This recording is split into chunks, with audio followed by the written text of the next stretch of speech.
Ama naming Diyos na nasa langit, Ama, patuloy kaming lumalapit po sa iyo. Humihingi po kami ng kapatawaran sa lahat-lahat po ng aming nagawang kasalanan. Linisin mo po ang aming puso't isipan upang marinig mo, Panginoon, ang aming mga panalangin. At sa gayon, magliwanag po ang aming spiritual na pag-iisip. Buksan mo ang aming spiritual na pag-iisip, Panginoon. Linisin mo po ang aming puso't isipan. Dalangin ko po, Panginoon, na sa mga bulaang guro, mga bulaang propeta na nagtuturo ng mali, ilayo mo kami, O Diyos, sa masama. At nabayan mo kami ng iyong banal na Espiritu. Buksan mo po ang aming spiritual na pag-iisip. Tuloy mo kami puspusin ng iyong kabanal-banalang Espiritu, O Diyos. Sapagkat sa iyo nagmumula ang katotohanan ng buhay, ang kapayapaan, kabutihan, kabanalan, at ang pagpapala. Sa iyo lamang, O Diyos, sa pangalan ni Jesus.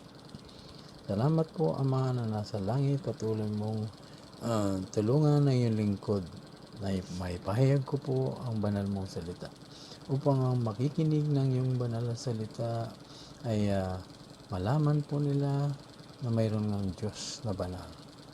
Diyos na dapat mahalin, dakilain, walhatiin, sambahin at pasalamatan sa lahat ng oras. Patuloy mong buksan ang aming espiritu na pag-iisip, Panginoon. Upang magkaroon po ka naman mga benefits sa aming pakikinig ng iyong banal na salita.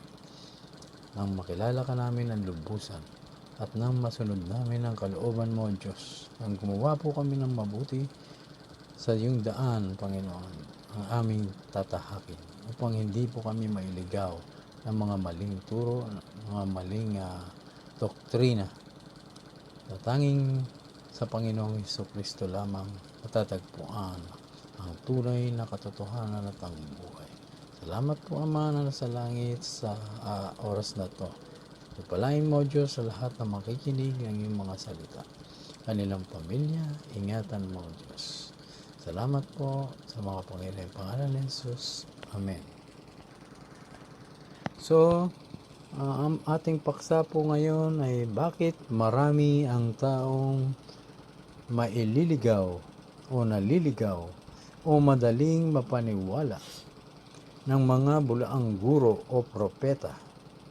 So, basahin po natin kung ano ang sinasabi ng Panginoong Jesus tungkol dito sa mga darating na propeta o Kristong peke. Sa Mateo 24 verse 3 to 5. Noon, si Jesus ay nasa bundok ng mga Olibo. Habang siya'y nakaupo roon, palihim siyang tinanong ng kanyang mga alagad, "Kailan po ba mangyayari ang mga sinabi ninyo? Ano po ang magiging palatandaan ng inyong muling pagparito at ng katapusan ng mundo?" Sumagot si Jesus, "Mag-ingat kayo upang hindi kayo mailigaw ninuman. Maraming paparito sa pangalan ko at magpapanggap na sila ang Kristo at marami silang maililigaw." At sa Mateo 24 verse 11, marami ang magpapanggap na propeta at ililigaw ang mga tao. So maliwanag po, mga minamahal na tagapakinig, sa mga sinabi ng Panginoong Hesus kung bakit nga ba maraming mga tao ang maililigaw o madaling mapaniwala ng mga bulaang propeta. Alam niyo po kung bakit?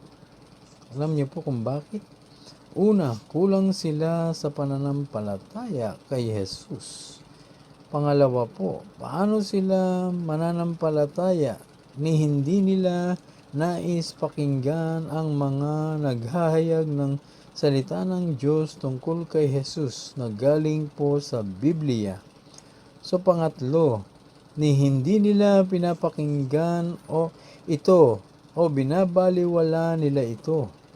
Pang-apat, ni hindi nila iniintindi ito.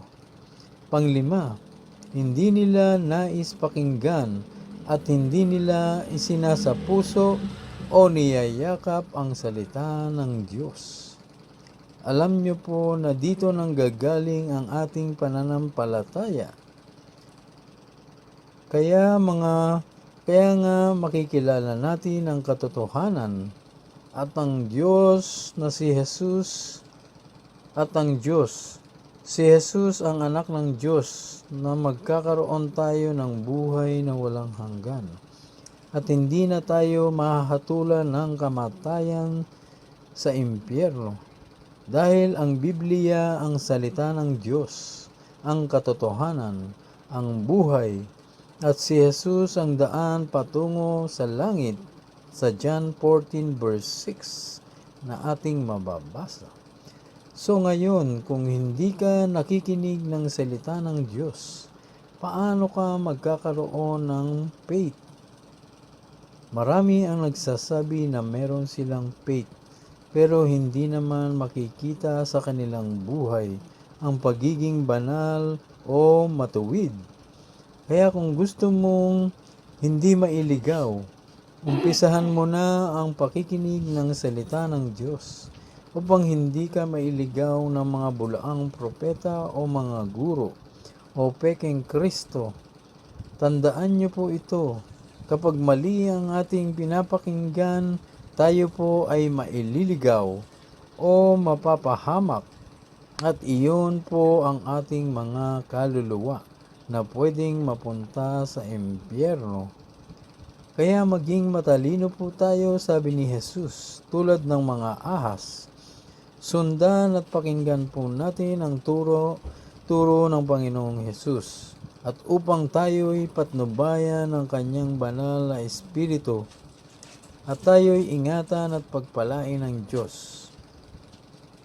So palagi po tayong magdasal ilang beses sa isang araw. Palagi po tayong lumapit sa Diyos, magpakumbaba. Humingi po tayo ng tawad at gampanan po natin ang ating tungkulin bilang tunay na Kristiyano na sumusunod po sa Diyos, na makikita sa ating buhay ang pagiging matuwid, pagiging banal, pagiging matulungin sa ating kapwa. Hindi lamang po sa salita, kundi nakikita sa ating mga gawa na tayo'y talagang lumalakad ayon sa kalooban ng Diyos. So maraming salamat po sa inyong lahat. Dahil ang salita ng Diyos ang nagbibigay buhay. Ito po ang katotohanan. Ito po ang nag-correct sa mga maling turo. Okay? So maraming salamat po at pagpalain po kayo ng Diyos, Ama, ang Anak, na Espiritu Santo. Naway magkaroon po kayo ng kaalaman tungkol sa ating Panginoong Hesus. Na palagi po tayong manalig sa Diyos at magbasa po tayo ng Biblia araw at gabi. Sa gayon giginhawa po tayo at magtatagumpay sa buhay. Nang makaipon po tayo ng kayamanan sa langit sa lakad po natin sa araw-araw. Sa pagtulong natin sa kapwa, paggawa ng mabuti, makakaipon po tayo ng kayamanan sa langit. At sa pagdating ng paghuhukom, sa huling paghuhukom, ito po ay magagamit natin. Ito po ay makakapasok po tayo sa kaharian po ng ating Diyos. So palagi po tayo magdasal araw at gabi. Ilang beses sa isang araw. At palagi po tayong lumapit sa ating Diyos.